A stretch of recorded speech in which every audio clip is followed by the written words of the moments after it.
Olá galera, meu nome é Anderson Matos e eu sou professor de português, literatura e redação da unidade do Força Máxima de São Gonçalo e hoje eu estou aqui para falar com vocês sobre o módulo 3 da apostila de vocês do Médio Militar de Literatura, que fala sobre o quinhentismo, né? O quinhentismo é considerado o primeiro eco de literatura formal no Brasil, a primeira manifestação literária formal nas terras brasileiras.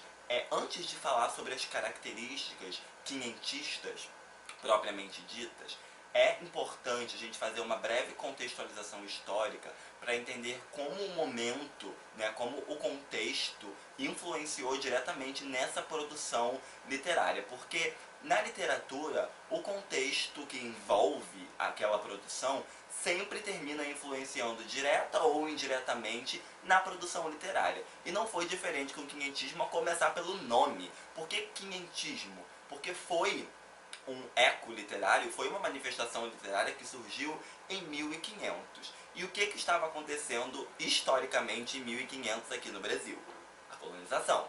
Nós tínhamos a chegada dos colonizadores, que começaram a sua viagem lá no dia 9 de março de 1500, na Península Ibérica, que abrange hoje as áreas de Portugal e Espanha, e chegaram no dia 22 de abril aqui no Brasil, no sul da Bahia. Então, nesse momento em que o Brasil estava sendo colonizado, esse é o momento pano de fundo do quinhentismo, por isso que ele recebe esse nome. E o quinhentismo vai abordar esse contato do colonizador com a nova terra, com um novo local, ou com um novo mundo, como muitos desses autores se referem a essa terra como o novo mundo, que viria depois a ser conhecido como Brasil.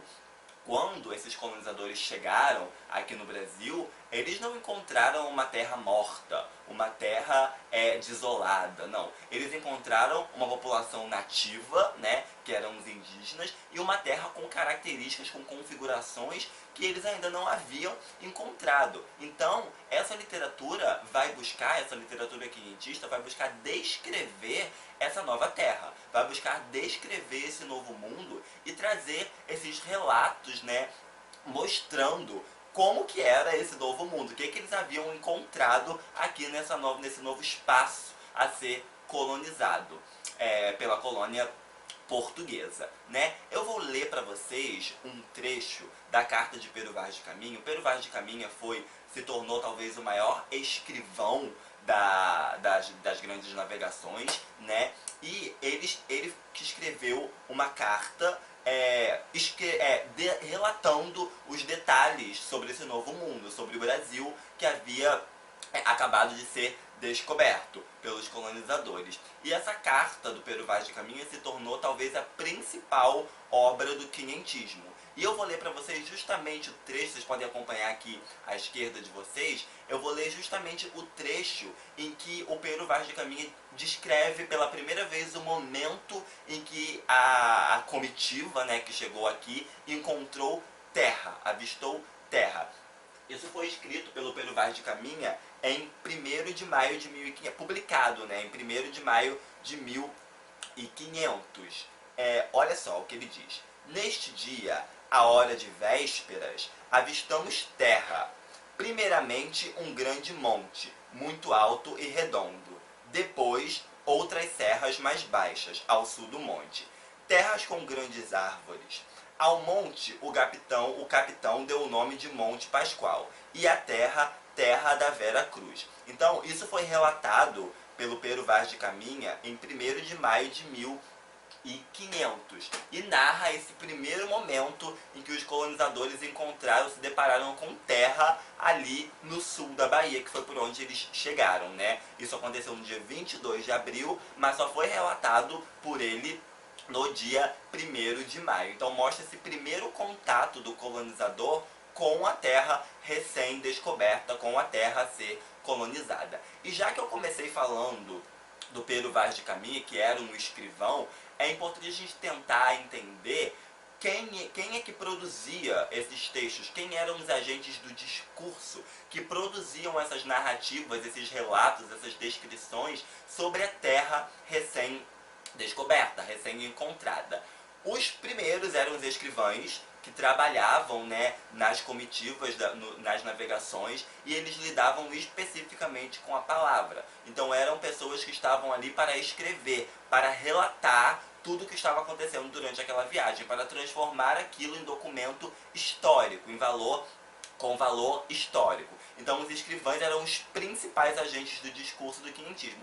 Mas nós tínhamos outros agentes do discurso. Podemos citar os religiosos, né? Muitos padres também escreveram textos falando principalmente sobre a população nativa, porque os padres escreviam textos, os religiosos escreviam textos, obviamente com teor mais religioso, mas nós vamos falar sobre isso um pouquinho mais à frente.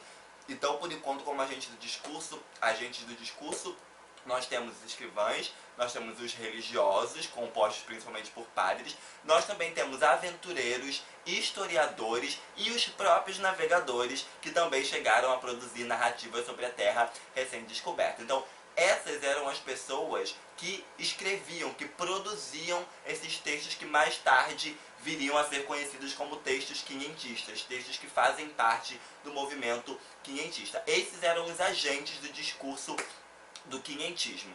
É importante falar que o quinhentismo é considerado, né, uma literatura de relato. É uma literatura principalmente de relato de viagem. Por quê? Os exploradores, as pessoas que chegaram aqui, tinham que relatar para o exterior, no caso dos portugueses para a colônia, e, enfim, relatar para os outros países, para as outras áreas, a área recém-descoberta. Por isso que é uma literatura de relato. Por quê? Porque eu chegava aqui, numa terra recém-descoberta, e eu precisava fazer as minhas considerações sobre o que eu tinha acabado de encontrar nessa terra, sobre a população, sobre as características da terra. Então, por isso que muitas vezes quando a gente fala de quinhentismo, a gente também se refere ao quinhentismo como literatura de relato ou como literatura de informação, porque é uma literatura altamente informativa e que busca fazer essas descrições sobre essa área recém-descoberta. Qual era, dessa literatura de relato, surgem os relatos de viagem, né? Que tinham um aspecto puramente descritivo, porque buscavam descrever esses novos territórios que haviam sido encontrados, haviam sido descobertos e estavam prontos para ser colonizados. Também falavam sobre o potencial econômico desses lugares, né? O que poderia ser explorado ali e que poderia gerar um valor econômico para as colônias, né? Então, além dessa descrição da terra e dessa descrição da população nativa, também havia esse viés econômico, né? Esse viés para tentar mostrar como que aquela terra poderia ser, de alguma maneira, útil. Então, esses são os relatos de viagem, que são os principais textos quinhentistas que entram nessa configuração de relato de viagem. Mas nós também podemos abordar os textos religiosos, né? Agora vamos voltar nessa questão aí, falando dos religiosos que também vinham para cá para escrever especificamente sermões que buscavam converter a população nativa, no caso, os indígenas, né? Então, esses textos eram geralmente escritos de uma maneira muito lírica, né? De uma maneira poética, e também havia peças de teatro que esses religiosos escreviam. Inclusive, nessas peças, os próprios índios, os próprios indígenas atuavam, né? Na verdade, algumas peças chegavam até a ser escritas em tupi, guarani, para aproximar esse contato do religioso com a população nativa. Também havia os autos religiosos. O que eram os autos religiosos? Eram peças de teatro em que as virtudes ou as não virtudes atuavam como personagens, personificadas. Então você tinha um personagem que personificava o amor, ou o pecado, ou a inveja, ou a luxúria, e esses personagens eram metafóricos para esses sentimentos, né? Para esses estados de espírito. Então, nos textos religiosos, o grande objetivo era converter a população nativa, que era considerada, né, uma população que não tinha um Deus, que era uma população amoral, que era uma população amaldiçoada. Então eles precisavam ser salvos, eles precisavam ser convertidos. Essa era a ideia dos textos religiosos. Então, só para recapitular, os dois principais textos que surgiam, os dois principais tipos de texto que surgiam no quinhentismo eram esses relatos de viagem, que eram considerados a literatura de informação, né, ou a literatura de relato, e nós tínhamos também os textos religiosos, que buscavam converter essa população nativa para o cristianismo.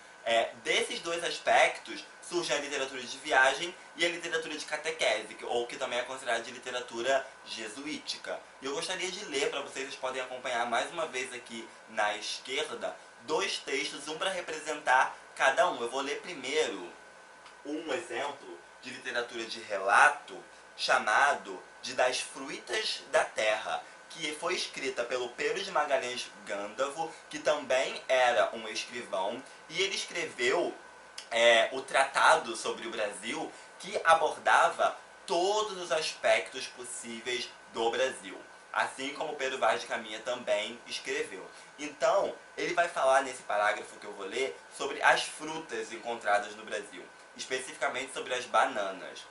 Olha só. Também há uma fruta que eles chamam de bananas, e pela língua dos índios pacovas. Há na terra muita abundância delas. Parecem-se na feição com pepinos, nascem numas árvores muito tenras e não são muito altas, nem têm ramos, senão folhas muito compridas e largas. Estas bananas criam-se em cachos, alguns se acha que tem de 150 para cima. E muitas vezes é tão grande o peso delas que faz quebrar a árvore pelo meio. Como são de vez, colhem esses cachos e depois de colhidos amadurecem, e tanto que essas árvores dão uma fruta. Logo as cortam porque não frutificam mais que a primeira vez, e tornam a arrebentar pelos pés outras novas.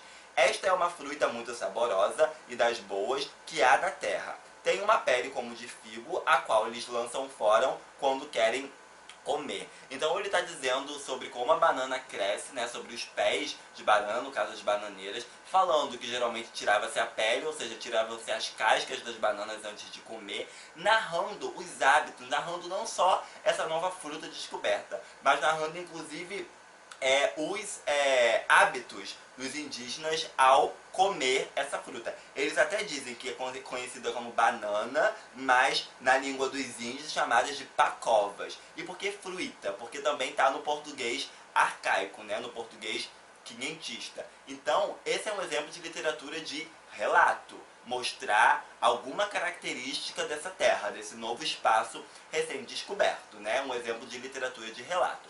Agora eu vou ler para vocês um exemplo de literatura religiosa, ou literatura de catequese, ou literatura jesuítica. A gente pode chamar dessas três diferentes maneiras. Olha só, é um poema do padre José de Anchieta, assim como Pero Vaz de Caminha ficou considerado como principal escrivão que trazia literatura de relato, o padre José de Anchieta é considerado o principal nome dos textos religiosos. Então são dois nomes que vocês não podem ignorar estudando o quinhentismo. Pero Vaz de Caminha, nos textos de relato, e José de Anchieta. Então vamos ler esse poema intitulado Em Deus Meu Criador. Não há coisa segura, tudo quanto se vê se vai passando. A vida não tem dura, o bem vai se desgastando. Toda criatura passa voando. Contente assim minha alma do doce amor de Deus, toda ferida. O mundo deixa em calma, buscando a outra vida na qual deseja ser absorvida. Então, nesse poema nós podemos perceber que ele está falando da salvação. Quando ele diz assim, o mundo deixa em calma buscando a outra vida na qual deseja ser absorvida, qual é essa outra vida que os indígenas deveriam fazer parte agora? Uma vida religiosa, deixar de lado os costumes deles e embarcarem numa vida mais religiosa. Então esse é um exemplo de texto religioso que buscava convencer os indígenas, convertê-los, né, ao cristianismo, a ter uma religião, porque eram considerados que não tinham, de que eram todos amaldiçoados, né, e que o cristianismo precisava salvar essa população nativa de alguma maneira. Então, essas são as considerações importantes a se fazer sobre o movimento quinhentista. Primeiro, não pode ser considerado um movimento literário estritamente brasileiro, por quê? Porque não foi escrito por brasileiros, era escrito por colonizadores, por aventureiros, por navegadores que chegaram a essa terra e escreviam o quê? Relatos sobre essa nova terra. Por isso que o quinhentismo é considerado uma literatura de relato, uma literatura de informação. Mas além de ser considerado uma literatura de relato, também havia no quinhentismo esses textos religiosos que buscavam o quê? Converter a população nativa. Então essa é a subdivisão. É o primeiro eco literário brasileiro que tinha dois objetivos: informar os estrangeiros sobre essa nova terra e também converter essa população nativa ao cristianismo, a uma religião, ok? Essas são as características importantes a se saber sobre o quinhentismo. Eu espero que tenha ficado claro, né, que tenha ficado evidente, e ao longo das próximas aulas nós vamos abordando os outros movimentos literários que foram chegando depois do quinhentismo e que aí já são propriamente brasileiros, porque já teremos, a partir dos próximos movimentos, brasileiros produzindo, autores brasileiros, o que não acontece no quinhentismo, ok? É isso, gente. Obrigado por participarem e até a próxima aula.